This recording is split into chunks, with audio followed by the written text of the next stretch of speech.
another Marketing Monday, the first one to kick off 2021. I hope you guys are as excited as we are today. It's always a great time with Grant in the studio. I'm pumped up because today's a special day. Tell them about it. Today, we're popping bottles, not only because it is a new year and bye-bye 2020, but because it is Miss Inc.'s 13th anniversary. So we have 13 years under our belt in this social media marketing business. We started January 1st, 2008.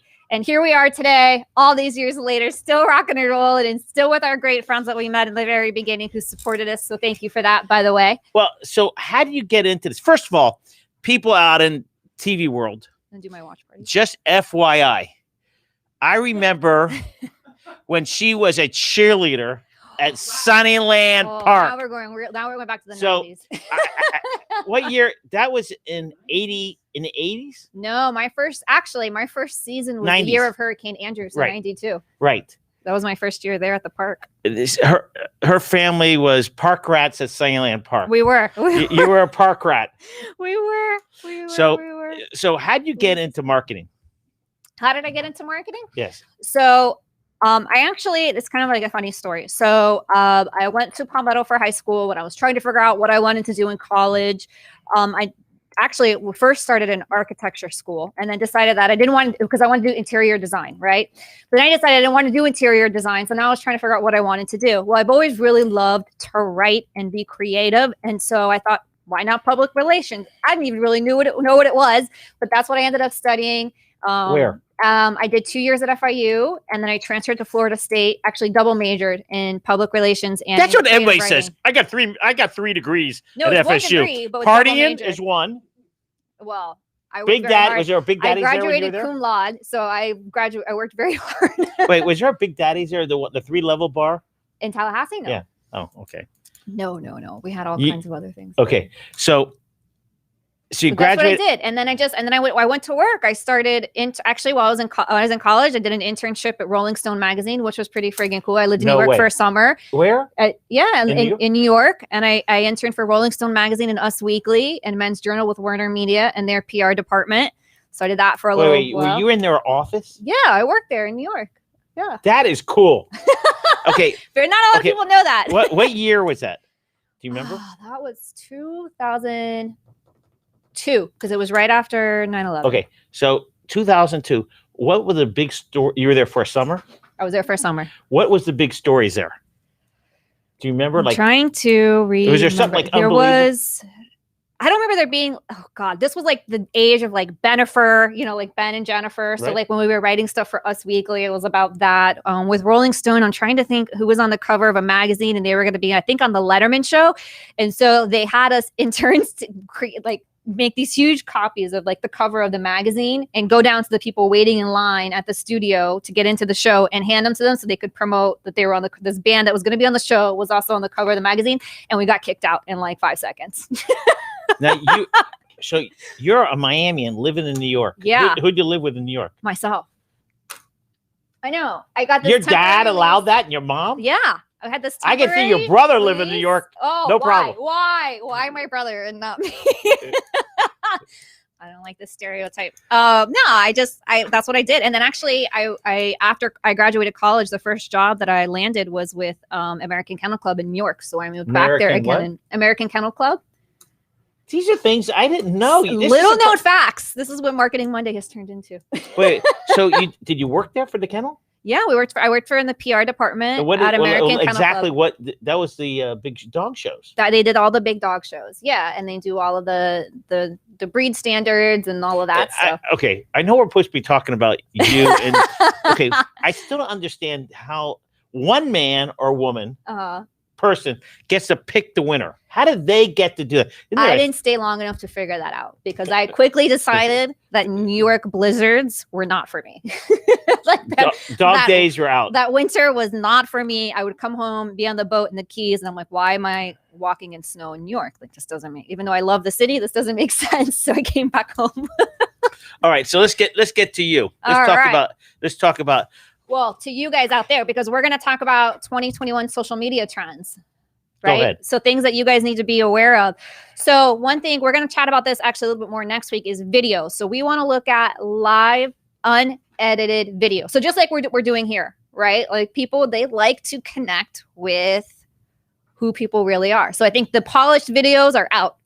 So Tommy and I did a video live, noisy. The mics didn't work perfect at Lots of Locks last week. People walking behind us, interrupted. We were eating. Right. And people loved it. They love it.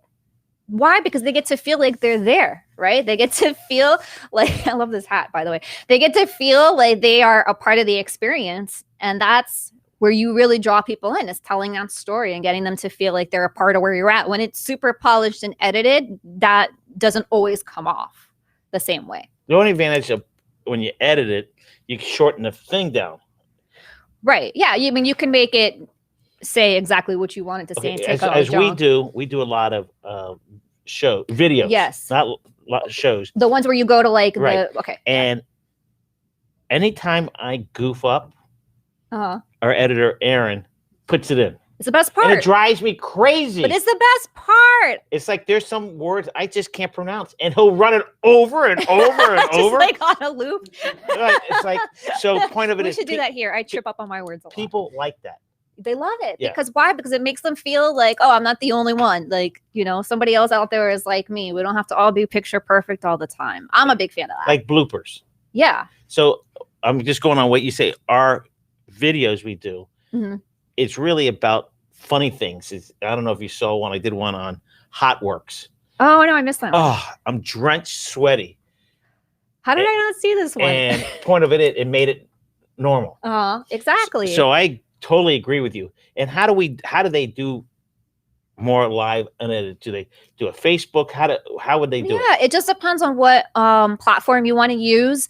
If you find that you have a lot of people on Instagram, then go on Instagram. And actually, there's tools like the ones that we're using for this show, which we can get into later. But there's tools that you can use that'll do one live stream to all your platforms.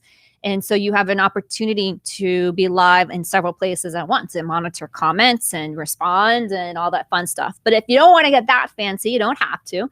You can just plan to go live, and you can tell people, you can either do it spontaneously, or you can tell people, hey, we're going to go live on this day at this time on Instagram, on Facebook, on YouTube, wherever you're going. Well, that's the tough part. You go live like we are. The mistakes happen.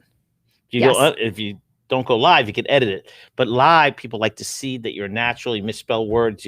You wear your hair wrong. Exactly. All that stuff. And it makes it more human. What's happening? Exactly. What's going on? You wear your hair wrong. Women want to like way. Things will be, I mean, you'll notice sometimes I mess with my hair because I look in the monitor and I'm like, oh my God. But yeah, so it totally is just real, right? Like, just like almost, I think it's even more popular now because it's as close as you can get to being in person and having a live conversation with somebody as you can get these days. I wore this hat on New Year's Eve and I went to Arbetter's. How much more real can that be? Eating at Arbetter's on 8:00 New Year's Eve with that hat. With this hat. That's the way. And what's strange? I was not the only person in the restaurant. Yeah, I bet. And it's interesting. But I want to talk about one of your issues you brought up. Okay. The restaurants that are still Miami, like Shorty's, Shriver's, Arbetter's, some restaurants that have that old touch. Right. They're human. And that's why I think a lot of them are successful that way. Yeah, people, they crave that, right? Like I live near Keg South. People want to go where you feel like... You still go to the Keg? You've been going there since you were 17. Oh my God, longer than I should probably talk about, but yes. But okay, let's use the Keg or the hole in the wall. Right, hole in the wall. Let's use the hole in the wall. Even though it's newer, it's newer, but it doesn't matter. It's the same feel. Same feel. Same feel. It's like the Keg. Hey, Miller, and you got to walk over and get your burger like other restaurants that deliver it. Right. And that's why you're talking about making it human. Yeah, it feels casual. It doesn't feel stuffy. You feel like, you're just there just to kind of like hang out, relax. You don't have to be prim and proper, right? You're just there. Come as you are, in other words. And and it's interesting. The Keg, the hole in the wall, these restaurants, Arbetter's, Shriver's, Shorty's. Duffy's. Oh, yeah. Let's use Duffy's on Red Road. Yeah. We got Walter's down south, which I worked out for a million years. Okay, let's use that. There's people that are millionaires. Right. and regular people. And that's why people love that, because it's such a cross. Actually, you want to hear a funny thing? The reason I got that internship at Rolling Stone magazine was because of a customer at Walter's coffee shop when I was working there. You worked at Walter's? From when I was like 15 until in my early 20s. Wow. You heard about the car, Rin. I saw, yeah. Actually, if you go there, there's a menu item named after me, the Misty Rubin. That's you? That's me. Wow. So that is me. You and I have something in common. I have a hot dog named after me, and you got a what? Reuben, which I no longer eat meat, but it's a turkey Reuben. But that was like my thing, and then I stopped eating meat. So, but the sandwich is still named. When did you stop eating meat? Like 5 years ago. Is your spouse? No, he eats meat. He makes enough up for you guys. And has it changed your being a vegetarian? Pescatarian. So I eat fish. Just like a Unitarian. Yeah. What's a pescatarian? Pescatarian, you only eat fish. So you eat, like your cheeses and your vegetables and all that, but I don't eat like chicken, pork, or beef. And what has it done to your body? I don't know. I mean, I feel good. I did it because, like, to me, I don't know. It's an animal thing. Which, why do you eat fish? I have my reasons. We won't get into whatever it is. But anyways, more of a Mediterranean diet, if you will, healthier, I guess. I don't know. Well, you'll live longer, I guess. I feel better. How about that? That's all that matters. Okay, let's talk about branding. Yeah, let's talk about branding. So we've talked about this a lot in the last few weeks, but there's a few things people are really going to be looking for, especially more this year. That human approach. So we're looking for telling stories, kind of like we're telling stories right now, but those are the things that you're probably going to remember the most from this segment today, are these stories that we're talking about. So we're talking about, you want to talk about stories. You want to talk about having that emotional appeal, making people feel like they are a part of your brand and have that emotional buy-in. And then diversity, showing diversity, right? So those are a few really big things this year when you're looking at your branding, to be looking at these elements that people are craving. Branding's interesting because every restaurant, we're talking about restaurant, Pig Floyd. Yes. You ever eaten there yet? I have not, because I don't eat meat. Okay. Sorry, but guys. Their logo, I'm not going to tell you what the owner, one of the owners, every morning, he posts a photograph. Okay. And it's the middle finger. Really? Every morning he sends on the company page? On the Facebook of famous actors who have shot birds. That's genius, actually. Something different, yeah. Every actor, and then he had one, his finger was on fire, but every famous actor, he has him shooting a bird, and it's a brand. It's like, if you don't like it, don't come. Right. But I think every restaurant has their own brand. Right. Some of them don't know as much, but I think they have to build a brand, right? Yeah, you have to let people know why they're coming to you in the first place and be memorable about it. Like there's restaurants that you go to and then you sort of forget about because there was nothing memorable about it. There was nothing. So tell me a business that you like their brand. A local owner. Local owner that I like their brand. Man, that's hard. That's going to get me in trouble with my clients. It doesn't have to be a restaurant. It can be anything. Let me see. Who does a really good job with branding? Oh, listen here. I got one. I got one. Okay. Panter and Panter law firm. Okay, that's definitely okay. So here's a law firm who's been around forever. Their brand, to me, first of all, it's green. Green. Yeah, sometimes not deviated from that. They stay on green. Yes. And they talk about family. Family first. Family first. Yes. And that's a big thing. And when you see them on their on their videos, right? They're human. And I'm glad you bring that up because it's exactly what our goal has been with their marketing and with their branding this whole time. So if you go to their Instagram feed, we want it to feel like their brand. So we manage that. We want it to feel like it has their logos. We want it to feel like family first. We want those videos to come across. Yes, we have our polished commercials that we Hi, TV. I'm Morgan. Yeah, we're not Morgan and Morgan. But you're not. But you can't be somebody else. You got to be who you are and what's true to your brand. And so that's what is true to their brand. So everything you just said is exactly on point with their goals. So shout out to Mitch Panter and the guys and the girls over there. You're doing an awesome job with that. Mitch, Brett, the other David, Josh. We got Al as an attorney over there, and then they have all these an awesome supporting cast. I can name all these. You got Sarah, Anna, all these people. Well, it's important with a brand. I wasn't picking on Morgan, and Morgan, but now there's another Morgan, not related to them. Hi, I'm Morgan, It's like they're all spinning off of. The question is, do you feel comfortable when you watch them on their shows, on their videos? You feel comfortable. So their brand is family, the color green. What? Community. Right. Yeah. They're very involved in the community. Actually, we just launched a thing that we're doing with Paws for You. So that's a new effort for us. We're partnering with them with some dogs that they have up for adoption. So that's pretty cool. So community, family, green, like just and really sticking true to that, right? And that's tough because the times change and you're worried about branding. You just got to stick whatever your brand is and stick at it. Right. Okay. So the human touch. And the human touch. Yeah. People that don't want to feel like they're being talked at anymore.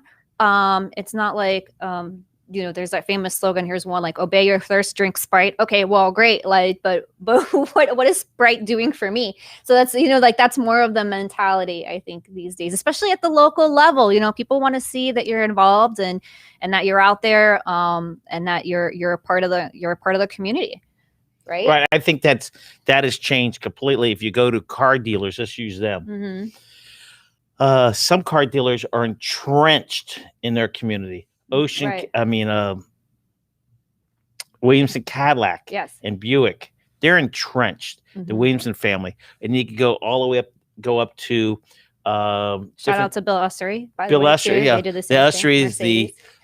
Their family has been huge, entrenched, the Brockway family. Yes. It's the Brockway family. They're entrenched, and they're just like the Williamson, entrenched. And when you go to like Auto Nation, the South End, you go, they're not entrenched because they're not locally owned. Right. So we have to keep that in mind. We have the Brickell Motors, who had a big event at their location. They gave 1,500 toys away. Santa was there. Oh, wow. Grant Santa Claus, and I was there. So, but talk about entrenched branding, and that's a secret in business. Okay, let's move to the next thing. Yeah, the message. Definitely. Messenger. So this is another thing that we're seeing emerging as a trend. So more people are going to be using Messenger. So when someone says to you, direct message me or send me a message or WhatsApp, confused. Whatever. Just text it. And they go, no, DM. DM me. All right. So that DM message, that private message, the WhatsApps, whatever you want, you're doing your one-on-one messaging or even in a group. The thing to be aware of with that is that that's only growing in popularity as people want to protect their privacy when they are tagging or sharing people and stuff. So what brands need to be aware of with that is basically one thing. It doesn't mean if you're seeing less shares or less comments that you're not getting the traction, but it could mean that people are sharing them on Messenger, and because that is a private platform or a private feature, there is no way to pull those analytics to say, oh, okay, someone shared your post or your link or your sale or your coupon or whatever with somebody through this direct message. There's no way to track that because that's the whole appeal of it, is that it's private. And so we call that dark social, because that's where something is taking place in a private space. You're not going to be. I just knocked myself in the chin with the microphone. Talk about live bloopers. You're human. I'm human. Live bloopers. So, anyways, but that's what we're talking about. So if you may not see those, you may not say, "Oh, okay, I'm not getting the shares. I'm not getting this." It doesn't mean that it's not happening. It just might be happening in that dark social space. It's funny you say that because I have people. Okay, first of all, we don't measure by how many views, because it doesn't matter how many views, it's who's viewing it. Right. That's all it matters. One of the best welfare management people, Phil Lyons, is watching right now. Hey, Phil. So point of it is not how many, it's who's watching. Right. And then top it all, so when this show's done, by the way, Tom, you got to post my one from last week, that all the shows that I do go onto my LinkedIn. Right. It doesn't show up on views. Right. So, and then we show it on YouTube. And those are all unique views, right? So it's unique to that platform. So YouTube is only going to be your YouTube views, Facebook only your Facebook, LinkedIn only your LinkedIn. But yeah, it's the same. So I tell people, stop worrying about the count. I said, if you had 100 people call you and doesn't buy anything, is it success? No, I said, but if you had 2 people call you and buy something, what's more successful? 2 people. So stop worrying about the amount and who the viewers are, who's participating. So, and it gets very confusing, especially in your end, because you do all the analytics and you go, wow, I had XYZ. that doesn't mean it's good or bad. Right. You just have the analytics, correct? You have the analytics, and sometimes it's harder to track exactly what that success means when you're looking at the analytics, because if you are looking for a sale, your social might be more of a social proof, where if someone is saying, oh, okay, I'm looking for a personal injury law attorney, right? And someone says to them, oh, go check out Panther and San Pedro. Or that, oh, I might know that name. I think I've seen it around town. That sounds familiar to me. Let me go look them up. And so they're looking at reviews, they're looking at their social media, they're looking at some of these other things. So they may not have seen a specific post, for instance, on LinkedIn that we put out that led them to call and make that consultation appointment with one of the attorneys, but they may have used that to qualify the company. Correct. Right. I mean, so that makes it more difficult to say, if you have a lead page where you can track conversions and, all that, that's a different ballgame. But when we're talking strictly social, it's a little bit different. It's very confusing for any business. We have these people, I want to analytics. I go, the question is, who's watching? Right. And like our shows that we have here, it's not how many, it's who's watching, who's paying attention. Right. And is it good for everybody? Yeah. And I think that consistency and people just seeing you continue to show up, and they may not necessarily comment, and they may not share, and they may not like, but they're watching and they're seeing, right? And that goes back to branding. So now people are starting, for example, with this show. Oh, okay, yeah, you have a show on marketing, right? And some people are now starting to see that. That doesn't mean they're necessarily commenting on every single one of these, these broadcasts that we do, but they are aware of them, and they know, like, this is something that we're doing. And that's good branding for you. Exactly. They go, oh, you have a show, you talk about this, you talk about that. Mm-hmm. And that's part of the word branding. TikTok. TikTok. So are we going to dance? I don't know any of the current TikTok dances. I tried one once and I failed miserably. It was like total disaster. But so TikTok, the thing to be aware of on that network is it's still obviously really popular. Mostly people in their teens and 20-somethings. There are 30-somethings and 40-somethings and 50-somethings also that are on this platform, but it's mostly popular with teens and 20s. What this means is that you watch out for influencers on there. So if you have a product or a service for this specific market, for kids in their teens or in their 20s, for young adults, check out TikTok. Look into their influencers. Don't dismiss it, right? Because that can really help you just propel sales. If it's the right person and the right fit and they do the right job on their TikTok video, you can really see things skyrocket there for you. I sometimes watch these, I call them shows. It's like, wow, it's pretty cool. Yeah, you can get totally sucked into that. I like the one particularly with like the dogs with the human voices and doing funny things. Like those are the things that I crack up over. TikTok is skyrocketing, right? It is skyrocketing still. Yeah, it's mega, mega popular. Okay, e-commerce, virtual offerings, things like that, online workouts, demos. People are still looking for. So this is kind of tricky, right? Because people want that one-on-one connection. So, but we still live in sort of this virtual space that's really, let's be honest, probably not going to go anywhere anytime soon. With that, having to do most of these things online, or having people mostly comfortable doing things in a virtual space. So I think, if there's a way to get creative and to think about that and still make it personal, then that's something to continue to think about. Right? There's so many things that you watch. I get addicted. Not that I'm a foodie or whatever they call. I watch sometimes on Facebook, or I'm on email. They make cooking on it's pretty interesting, the demonstrations. Oh yeah, you can get totally sucked into all of those things. So that's another thing. We're talking about local businesses. And we're talking about live video. You can totally combine the two. Do a live cooking demonstration and show people what it is that goes behind making something. Most people are not going to go make it. They're going to come to you to have it. Correct. Right. Not many people are going to cook it themselves, but they go, oh, maybe I'll order that. That's correct. They can say, oh, okay, they're using fresh ingredients. They come from local farmers. This is not like, some of these chain restaurants, it tastes like everything came out of the freezer. So if that's not what's happening at your restaurant, it's a perfect way to show that. Like, why do you use that specific cheese? Where do you get your bread from? Stuff like that, I think, is a perfect way to combine those two, the video and the I have to interrupt you. Robbie Roca is watching. He's maybe the top baseball tournament guy in Southeast United. He puts on baseball tournaments all over. So, hey, Robbie Roca, you were in Milwaukee last. What were you doing in Milwaukee? But Happy New Year, Robbie. Milwaukee. Yeah, sounds cold. Yeah, no baseball. He wasn't doing a baseball tournament. Okay. Okay. Okay, we're not hashtags. I'm so confused on that. Okay, so hashtags, guys, I have to tell you, are becoming a little bit less relevant. Instagram announced recently that they are going to actually give more, it's already started, they're giving more relevance to keyword terms. So if you are using Instagram, you don't need to put 52 different hashtags. Those are not working as well anymore. I will tell you how they are working. They're not irrelevant, but use your keyword terms. So talk about your service, the same keywords that you would talk about on a website, and not keyword stuffing, by the way, where your caption is just a bunch of keywords, but starting to implement that more, making sure those keywords are in your bio. Those are things to be looking out for versus just the hashtag. Now, if your hashtag happens to be a brand, if your hashtag happens to fall on a national holiday that you want to tie into, I'm going to use hashtags, right? Like if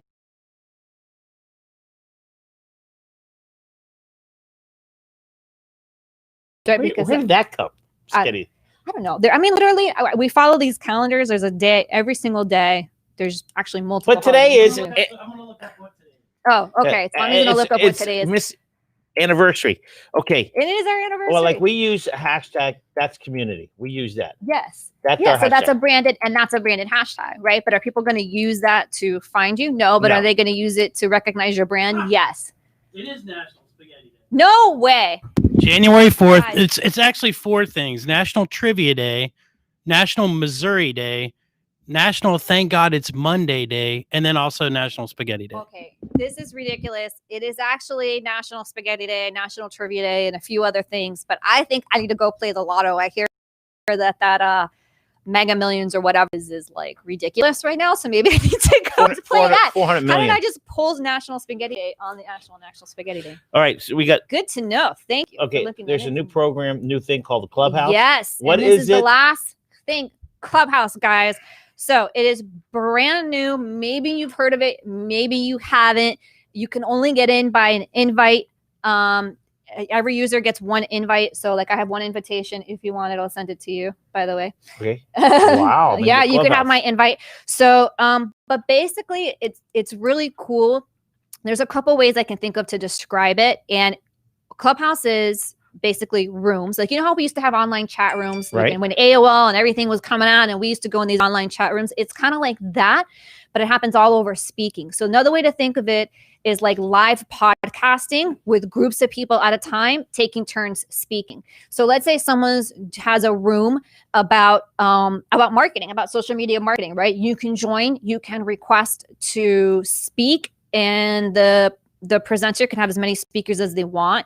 And then it's just like a group discussion with people that you don't even know necessarily around a specific topic. It's really freaking cool. Right. Clubhouse. Yeah. Okay. So we're going to about wrap it up, but I got to talk about this one more time. So we're popping bottles. Why? Tell us why again. Why? It's 13 years. 13 years. Yes. We started officially January 1st, 2008. So we made it to our 13th anniversary. So that means we're entering our 14th year. Super crazy. There was a time I didn't know if I'd make it to 5. Okay. So but here we are. In the 13 years. Yeah. Tell us. I'm trying to get the pen right. See this? Yeah. When did it start taking off? It is 1 and this is 13. When did it start taking off? Probably, honestly, it probably started taking off around like year 5 or 6. Okay, so in the middle, people in the beginning, they didn't know what social media was, and literally from the beginning, I was talking about social media marketing because I had left my job to start this company, and I had a lot of time on my hands in the beginning, and so I started to notice Facebook pages. Twitter was brand new. No one knew what that was at the time, and it was like, man, these would be good ways to market your business. And actually, before Miss Inc. had a website, we had a MySpace account. Because I was like, oh, I might. MySpace. That was our first web presence was on MySpace. So I tell everybody that because that was our first introduction into the internet, but also into social media marketing. So it took you 3 to 4 years just to understand everything. Just to get people to start to understand that this wasn't a trend and that this was something that was meaningful to their business. And, I'll be honest, I worked part-time jobs while I was getting the business going. It wasn't like from day one, we had all these clients. It took an effort. It's very exciting. Now, every day you think you know enough about it, but every day something new's coming out. Correct? Oh my gosh. You have to stay on top of it. Every single day. I subscribe to all kinds of newsletters. I'm always taking webinars. Like, we're just always watching and then sort of like fielding through what is happening for what's most important to our clients, which are small business, service-based, local clients. For the most part, we have one client on the West Coast, but we're all here in South Florida. The biggest issue people think about, do you have to do everything? You're not going to have to answer this now, but that's it, because you could talk about that next. Do you have to do all these social medias? Should you do all these social medias? No. Can you afford all these social medias? Maybe. It depends. I mean, it depends on the size of your business. That's something, look, if it's something that you want to talk about it, shoot me an email, misty@missinc.com. And we can talk about that specifically for you. Whether it's just like we have a quick introductory session or you want to do more of a consulting thing, we can do that too. Or we can set up the whole thing for you. But if you're just a local business and you're trying to figure out where do I go, what do I do? I feel like I'm late to the game. You're not. It's totally cool. Don't worry about it. We can help you. Here's how I think it. We're all late to the game. You're always, listen, in social media, you're always late to the game. I am late to the game every single day. And this is what I do for a living because it moves so fast. Yeah. We try to catch up on everything. We do Facebook Live. We do in-person interviews. We do videos. You guys are killing it. We're doing videos. We're trying to do everything. Then we have our newsletters. Then we have our print. And it's just every day something new's happening and it's tougher and tougher. Yeah, so it's almost time. You want to wrap it up? Yeah, let's wrap it up. So I want to thank you guys for being here for another Marketing Monday. Again, the first one of the year. I wish you nothing but health, prosperity, and blessings. Again, I'm Misty Buck with Missing. This is Grant Miller. And everybody have a happy new year. And have a happy new year. Thanks, guys. We'll see you next week. You got it.